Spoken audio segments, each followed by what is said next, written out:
A minha mãe sempre me dizia que não prestava ficar chamando o nome desgraça dentro de casa. Lá em casa, toda vez que eu ou os meus irmãos falávamos a palavra desgraça, xingando ou falando desgraça, ou até chamando um ao outro de desgraçado, alguma coisa assim, a minha mãe e a minha avó, que tinha ensinado isso para ela, pedia para que a gente batesse em alguma coisa de madeira 3 vezes para que a desgraça se afastasse da gente. Mas eu nunca entendi direito por que minha mãe pedia isso e por que minha avó tinha ensinado isso para minha mãe. E teve um dia que a minha mãe estava falando com meu pai pelo telefone, porque eles eram separados, e eu vi que eles estavam brigando, ela estava discutindo com ele. Ela estava discutindo com ele e ela começou a gritar no telefone, começou a falar um monte de coisa pra ele, xingar, e possivelmente ele também começou a xingar. Ela desligou, jogou o telefone, pegou até uns pratos que estavam na cozinha pra fazer alguma coisa e aí acabou jogando os pratos no chão. Minha mãe ficou muito nervosa. E nesse dia parecia que era uma coisa, porque ela tinha falado pra gente não chamar desgraça, mas nesse dia ela começou a chamar muito, falar muito, desgraça, desgraça, desgraça, desgraça, e quebrava os pratos, e desgraça, desgraçado, é uma desgraça, minha vida é uma desgraça.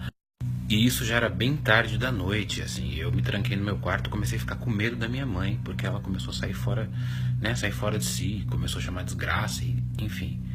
E aí ela foi pro quarto dela, depois que passou, sei lá, uns 40 minutos, eu fui lá no quarto dela, bati na porta, e eu falei, mãe, tá tudo bem? E aí eu ouvi só o choro dela de longe, aí eu perguntei de novo, mãe, bati mais forte.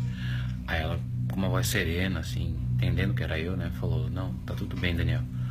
Vai dormir, filho, vai dormir que mamãe tá cansada. E aí eu fui pro meu quarto, falei, vou deixar ela aí pra ela descansar. E eu continuava ouvindo o choro dela, até que em algum momento eu percebi que ela começou a chorar mais alto e pedir pra alguma coisa se afastar dela.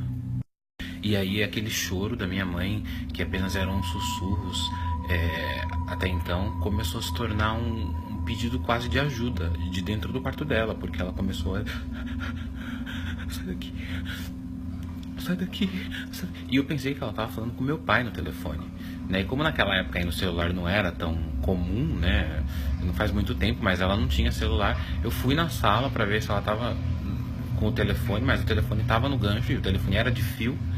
E aí eu percebi que ela estava, parece que estava falando com alguém, pedindo, e eu fiquei desesperado fora do quarto, pensando que tinha entrado alguém no quarto dela, porque ela começava a sair daqui, eu não te chamei aqui, vai embora, vai embora, e eu não sabia o que fazer, porque eu fiquei paralisado de terror na sala. E aí no momento que eu tomei coragem para ir pro quarto dela, para bater na porta e perguntar para ela o que estava acontecendo, ela abriu a porta com tudo e eu levei um susto, e ela pegou no meu braço e ela saiu correndo, e eu vi que o choro dela agora se tornou tipo num desespero. O olho dela tava fundo, ela tava olhando pro nada. E aí no que a gente tava cruzando a sala para sair pra cozinha e passar pra varanda pra sair da casa, eu olhei para trás assim num relance e eu vi um bicho enorme, todo preto, parece tudo enrugado. E ele apontava pra minha mãe, assim, ele apontava pra ela, e ele estava atrás da porta do quarto dela, e era um bicho enorme, assim, parecia magro e corcunda, e ele fazia tipo um gruindo de porco, fazia... uma coisa, mas era mais agudo, assim, sabe? E aquilo me apavorou tanto, e a minha mãe me puxava pra fora, e ela começou a chorar, e eu comecei a chorar junto, e apertei a mão dela, e ela falava, não olha pra aquilo, não. E aí, na hora que a gente saiu da casa, assim, que a gente cruzou o quintal, assim, eu vi o portão ali na minha frente, eu não tinha coragem de olhar pra trás, e minha mãe apertando a minha mão tão forte, assim, minhas lágrimas escorrendo, e ela, nesse momento eu vi que ela já tinha parado de soluçar. E aí eu não sabia o que fazer, a gente tava só andando pra fora, e eu juro que eu tinha visto um negócio enorme atrás da porta, um bicho do tamanho, assim, 2 metros, sei lá quantos metros de altura tinha aquilo, e tudo enrugado, apontando pra ela. E aí, sem que eu perguntasse nada pra minha mãe, sem que eu falasse nada, ela simplesmente olhou pra mim, pros meus olhos cheios de lágrimas, e falou, viu? Porque é bom não falar desgraça. Era ela que estava lá atrás da porta do meu quarto. Eu chamei e ela veio.